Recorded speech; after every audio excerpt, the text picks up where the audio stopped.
प्रफुल्ल चंद्र।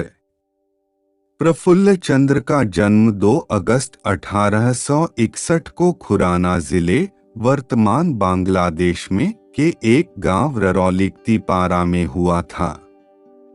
उनकी प्रारंभिक शिक्षा उनके गांव के स्कूल में हुई।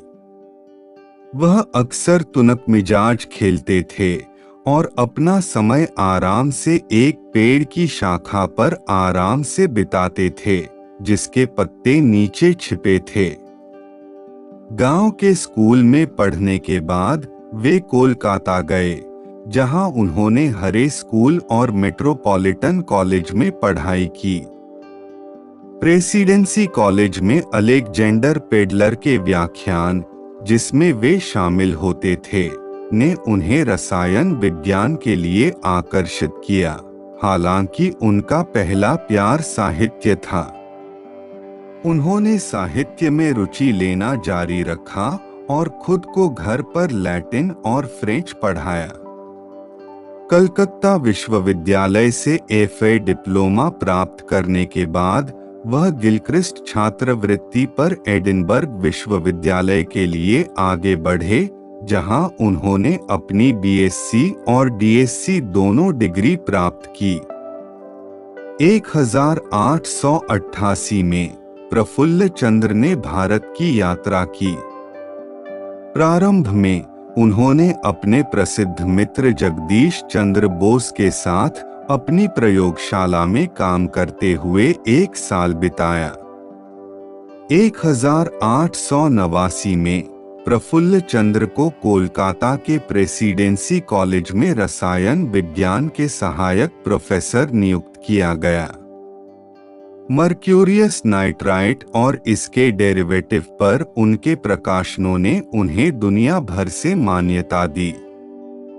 एक शिक्षक के रूप में भी उनकी भूमिका महत्वपूर्ण थी। उन्होंने भारत में युवा रसायनज्ञों की एक पीढ़ी को प्रेरित किया, जिससे भारतीय रसायन शास्त्र का निर्माण हुआ। मेघनाद साहा और शांति स्वरूप भटनागर जैसे प्रसिद्ध भारतीय वैज्ञानिक उनके छात्रों में से थे।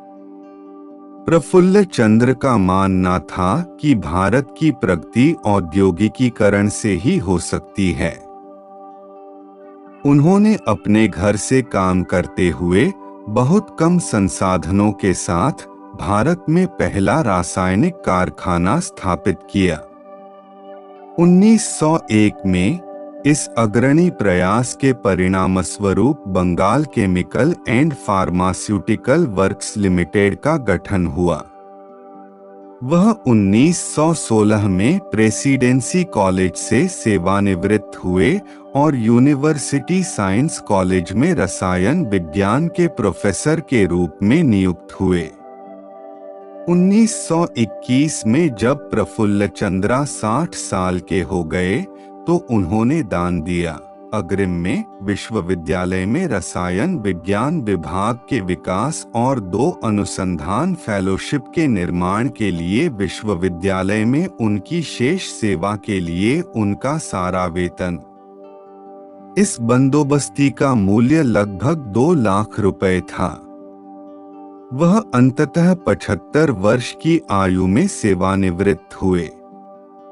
प्रफुल्ल चंद्र रे में एक वैज्ञानिक और एक औद्योगिक उद्यमी दोनों के गुणों को मिलाया गया और उन्हें भारतीय फार्मास्यूटिकल उद्योग का जनक माना जा सकता है। सुनने के लिए धन्यवाद।